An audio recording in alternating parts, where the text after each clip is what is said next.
আজকের প্রথম খবরটা হলো পুরনো কার্ডের বদলে নয়া প্যান কার্ড থাকবে কিউআর কোড। বড় ঘোষণা কেন্দ্রের, আসতে চলেছে প্যান কার্ড 2.0। পুরনো প্যান কার্ডের সুরক্ষা বাড়িয়ে আরও আধুনিকীকরণের জন্যই সোমবার কেন্দ্রীয় মন্ত্রিসভার বৈঠকে অনুমোদিত এই নয়া প্রকল্প। এবার বদলে ফেলতে হবে আপনার প্যান কার্ড। কেন্দ্রীয় তথ্য প্রযুক্তি মন্ত্রী অশ্বিনী বৈষ্ণব জানান, নতুন প্যান কার্ডে থাকবে কিউআর কোড। সব ব্যক্তিগত তথ্য থাকবে সুরক্ষিত। বিনামূল্যে প্যান কার্ড আপগ্রেডেশন করা যাবে। আধুনিকীকরণের সব খরচ বহন করবে সরকারি। ইজ অফ ডুইং বিজনেসের জন্য এহেন সিদ্ধান্ত বলে জানিয়েছেন অশ্বিনী বৈষ্ণব। কেন্দ্রের তরফে এও জানানো হয়েছে, আসন্ন প্যান কার্ড 2.0 প্রকল্প বর্তমান প্যান ব্যবস্থার একটি উন্নত রূপ হিসাবে চালু করা হবে। অশ্বিনী আরও ব্যাখ্যা করেছেন, নতুন কার্ডের তথ্য স্ক্যান করার জন্য একটি কিউআর কোড থাকবে। আজকের পরবর্তী খবরটি হলো, অজুহাত সৃষ্টি করে বিভিন্ন জায়গার ঐতিহাসিক নাম পরিবর্তন করছে সরকার, বলল এসইউসিআই। দেশের রাজ্য এবং কেন্দ্রের বিজেপি সরকারগুলি কোনো না কোনো অজুহাত সৃষ্টি করে জনমতকে উপেক্ষা করে দেশের বিভিন্ন জায়গার ঐতিহাসিক ঐতিহ্যমণ্ডিত নাম যেমন খুশি পরিবর্তন করার কর্মসূচি হাতে নিয়েছে। এই উদ্দেশ্যে বিজেপি সরকার মুসলিম নামে অভিহিত হিন্দু মুসলমান উভয় সম্প্রদায়ের হাজার হাজার বছরের ঐতিহ্যমণ্ডিত জায়গাগুলি সর্বপ্রথম বেছে নিয়েছে। এইভাবেই অসমের করিমগঞ্জ জেলার নাম পরিবর্তনের অধ্যাদেশ জারি করেছে। এই ধরনের কার্যকলাপ উগ্র সাম্প্রদায়িক মনোভাব থেকে উদ্ভূত এবং এই ধরনের সাম্প্রদায়িক বিদ্বেষপ্রসূত কার্যকলাপ জাতি ধর্ম বর্ণ নির্বিশেষে ভারতের সকল জনগণের ঐক্য এবং সংহতি, বিশেষ করে ভারতের হিন্দু মুসলমান জনগণের ঐক্য এবং সম্প্রীতির মূলেই কুঠারাঘাত করছে এবং ভারতের হাজার হাজার বছরের সাম্প্রদায়িক ঐক্য ও সম্প্রীতির প্রাচীন সুমহান ঐতিহ্যের উপরই আঘাত হানছে। দলের পক্ষ থেকে চূড়ান্ত সাম্প্রদায়িক এবং জনবিরোধী নাম পরিবর্তনের এই নীতি অবিলম্বে প্রত্যাহার করার দাবি জানানো হয়। পাশাপাশি স্বাধীনতা সংগ্রামের ঐতিহ্যমণ্ডিত করিমগঞ্জ জেলার নাম পরিবর্তন করার অধ্যাদেশ অবিলম্বে প্রত্যাহার করে করিমগঞ্জ জেলা রাখার দাবি জোরালোভাবে জানান এসইউসিআই অসম রাজ্য সম্পাদক চন্দ্রলেখা দাস। আজকের পরবর্তী খবরটি হলো, অসমে বসবাসকারী প্রত্যেক বাঙালি ভূমিপুত্র, বলল বরাক বঙ্গ। প্রজন্মের পর প্রজন্ম ধরে অসমে বসবাস করে এ রাজ্যের সার্বিক বিকাশ তৎপরতায় অন্যতম অংশীদার দুই উপত্যকার বাঙালি জনগোষ্ঠীও যে ঐতিহাসিকভাবে এখানকার ভূমিপুত্র, সে দাবি আবারও উত্থাপন করল বরাক উপত্যকা বঙ্গ সাহিত্য ও সংস্কৃতি সম্মেলন। মঙ্গলবার শিলচর বঙ্গভবনে সম্মেলনের তরফে আয়োজিত এক সাংবাদিক সম্মেলনে বলা হয়েছে, আসাম চুক্তির 6 নং ধারা রূপায়ণের জন্য বিপ্লব শর্মা কমিটির সুপারিশকে সামনে রেখে এ রাজ্যের বাঙালি জনগোষ্ঠীকে নিযুক্তি, বিভিন্ন সরকারি সুযোগ সুবিধা ও ভাষা সংস্কৃতি রক্ষার ক্ষেত্রে উপেক্ষা ও বঞ্চনার যে প্রবণতা দেখা যাচ্ছে তাতে তারা উদ্বিগ্ন। সম্মেলনের কেন্দ্রীয় সাধারণ সম্পাদক গৌতম প্রসাদ দত্ত এ বিষয়টি উল্লেখ করে জানান, বিভিন্ন সময়ে তারা এ সম্পর্কে সরকারের দৃষ্টি আকর্ষণ করেছেন। গত 21 নভেম্বর দিশপুর জনতা ভবনে শিক্ষামন্ত্রী রনোজ পেগু আহত বিভিন্ন ভাষিক গোষ্ঠীর বৈঠকেও আমন্ত্রিত হয়ে সম্মেলনের তরফে এই উদ্বেগের কথা তার নজরে এনে পক্ষপাতিত্বহীন পদক্ষেপের আর্জি জানানো হয়েছে। তিনি আরও বলেন, বিপ্লব শর্মা কমিটি রাজ্যবাসীর অভিমত সংগ্রহের জন্য 2019 সালে যে আহ্বান রেখেছিলেন তাতে সাড়া দিয়ে সম্মেলনের তরফে লিখিত অভিমত পাঠিয়ে ঐতিহাসিক সব তথ্য তুলে ধরা হয়েছে। বলা হয়েছিল, বাঙালিরাও এই রাজ্যের ভূমিপুত্র, তাদের জন্য কোনোভাবে সাংবিধানিক অধিকার থেকে বঞ্চিত করা না হয়। পরবর্তী সময়ে শর্মা কমিটি যখন শিলচরের শুনানি গ্রহণ করতে আসে তখনও তাতে আমন্ত্রিত হয়ে একইভাবে অভিমত জানানো হয়। সে সময় অভয় দেওয়া হয়েছিল যে উদ্বেগের কোনো কারণ নেই। আজকের পরবর্তী খবরটি হলো, অখিলের কুশপুতুল পুরালো কৌশিক রায় ফ্যান্স ক্লাব। বিধায়ক অখিল গগৈর কুশপুতুল দাহ করল কৌশিক রায় ফ্যান্স ক্লাব।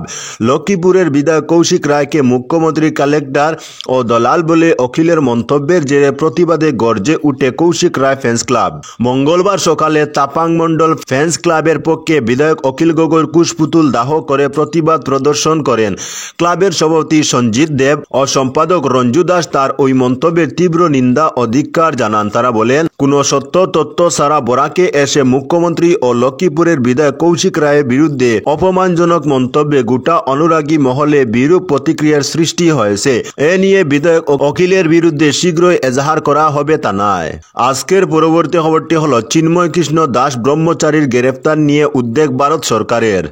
বাংলাদেশি সনাতনী জাগরণ মঞ্চের নেতা চিন্ময় কৃষ্ণ দাস ব্রহ্মচারীর গ্রেফতার নিয়ে উদ্বেগ প্রকাশ করল ভারত সরকার। মঙ্গলবার এক বিবৃতিতে ভারত সরকারের পক্ষ থেকে বাংলাদেশ সরকারে হিন্দু সহ সংখ্যালঘুদের নিরাপত্তা সুনিশ্চিত করার পাশাপাশি শান্তিপূর্ণ প্রতিবাদ ও জমায়েতকে বৈধতা দেওয়ার আবেদন জানানো হয়েছে। লিখিত এই বিবৃতিতে বলা হয়েছে, ভারত সরকার বেশ কিছুদিন থেকেই নজর করছে যে বাংলাদেশে হিন্দুদের পাশাপাশি সংখ্যালঘুদের উপর একাধিক আক্রমণের ঘটনা ঘটেছে। সংখ্যালঘুদের বাড়িঘর ভাঙচুর, লুটপাট ও হিন্দুদের বাণিজ্যিক প্রতিষ্ঠানে হামলার ঘটনা ঘটেছে। যথেচ্ছ লুটপাট ও অন্যান্য অপরাধ ঘটেছে। আজকের পরবর্তী খবরটি হলো শ্রীভূমি অর্থাৎ করিমগঞ্জে সংবিধান দিবস পালন। সমগ্র দেশের সঙ্গে শ্রীভূমি জেলাতে অর্থাৎ করিমগঞ্জ জেলাতে 26 নভেম্বর মঙ্গলবার সংবিধান দিবস পালন করা হয়েছে। এদিন বিকাল 3টায় শ্রীভূমি জেলা অর্থাৎ করিমগঞ্জ জেলা আয়ুক্ত কার্যালয়ের সভাকক্ষে কার্যালয়ের আধিকারিক ও কর্মচারীদের সংবিধানের প্রস্তাবনা পাঠ করান অতিরিক্ত জেলা আয়ুক্ত মিনার্বা দেবী রামবাম। এতে অতিরিক্ত জেলা আয়ুক্ত উদয় শঙ্কর দত্ত, অতিরিক্ত জেলা আয়ুক্ত অমৃতপ্রভা দাস, এসডিও সদর দেবাশিস বরা, সহকারী আয়ুক্ত প্রিয়ঙ্কা ইয়ামনাম, সহকারী আয়ুক্ত অন্বেষা খেরসা, ডিডিএম এর ডিপিও সিজু দাস সহ জেলা আয়ুক্ত কার্যালয়ের আধিকারিক ও কর্মচারীরা অংশগ্রহণ করে সংবিধানের প্রস্তাবনা পাঠ করেন। এদিকে অনুরূপভাবে এদিন একই সময় জেলার রাজস্ব চক্র, খণ্ড উন্নয়ন কার্যালয়, জেলার বিভিন্ন বিভাগীয় কার্যালয় সহ শিক্ষা প্রতিষ্ঠানেও সংবিধানের প্রস্তাবনা পাঠ করা হয়েছে। আজকের পরবর্তী খবরটি হলো নিলামবাজারে কলেজ পড়ুয়ার উপর দুর্বৃত্তদের আক্রমণ, প্রতিবাদে উত্তাল। কলেজ পড়ুয়াকে আক্রমণের ঘটনায় উত্তপ্ত হয়ে উঠল নিলামবাজার। অসম ত্রিপুরা জাতীয় সড়ক লাগোয়া ঈদগাহের সামনে দুর্বৃত্তদের আক্রমণে গুরুতর আহত হল কলেজ পড়ুয়া ফজল আহমেদ নামের এক যুবক। তার অবস্থা সংকটজনক থাকায় তাকে জেলা হাসপাতালে প্রেরণ করা হয়। এ ঘটনায় আলমখানি গ্রামের সুজিব আহমেদ, জিয়াবুদ্দিন, রাজদ্দব রায়রা সংবাদ মাধ্যমের সামনে অভিযোগ করে বলেন, প্রতিদিনের মতো সোমবার সকালবেলা নিলামবাজার কলেজ যাওয়ার জন্য স্কুটি নিয়ে বের হয় ফজল। পরে তার বাহনে তেল কম থাকায় সে নিলামবাজার বাহাদুরপুর পেট্রোল পাম্প থেকে তেল ভর্তি করে কলেজের উদ্দেশ্যে রওনা দেয়, কিন্তু পথে ঘটে বিপত্তি। তার বাহনটি অসম ত্রিপুরা জাতীয় সড়ক লাগোয়া ঈদগাহের সামনে আসা মাত্র স্থানীয় আব্দুস সালাম, শরীফুদ্দিন, আব্দুস সালামের পুত্র আরিফুদ্দিন, রহিমউদ্দিন, আলী আকবর ও দিলওয়ার হোসেনরা ফজলের গাড়ি দাঁড় করানোর জন্য সিগন্যাল দিতে থাকেন। তখন গাড়িটি থামানো মাত্রই বিভিন্ন অস্ত্র দিয়ে তাকে ব্যাপক প্রহার সহ তার পকেটে থাকা নগদ ৩,৫০০ টাকা লুটপাট করে আক্রমণকারীরা। এতে চিৎকার শুনে স্থানীয়দের পক্ষে রইসালি ও আশরাফুল ঘটনাস্থলে উপস্থিত হন।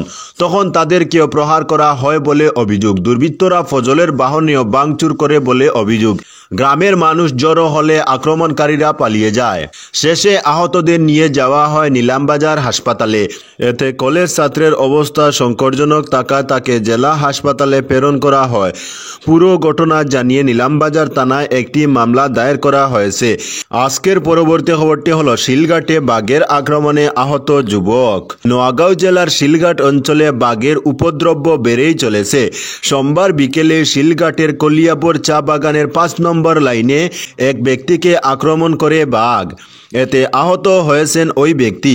আহত ব্যক্তির নাম হলো স্টেটের লাইন 2 এর বিরলা মুন্ডা, 35 বছর বয়স। স্থানীয় সূত্রে জানায়, বিরলা মুন্ডা তার ভাইয়ের সঙ্গে পুষা গরু আনতে যাওয়ার সময় ঘটনাটি ঘটে।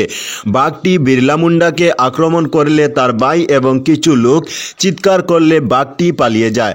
কামাখ্যা পাহাড়ের পাদদেশে কলিয়াবর চা বাগানে বেশ কিছু বাঘ রয়েছে।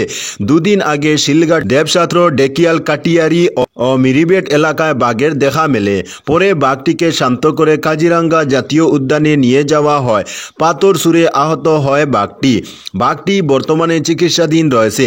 বাঘটিকে কাজিরাঙ্গা জাতীয় উদ্যানে নিয়ে যাওয়া হয়। তো বন্ধুরা, আজকের জন্য এতটুকু। পরবর্তী কোনো নতুন ভিডিওতে দেখা হবে, তখন অবধি ধন্যবাদ।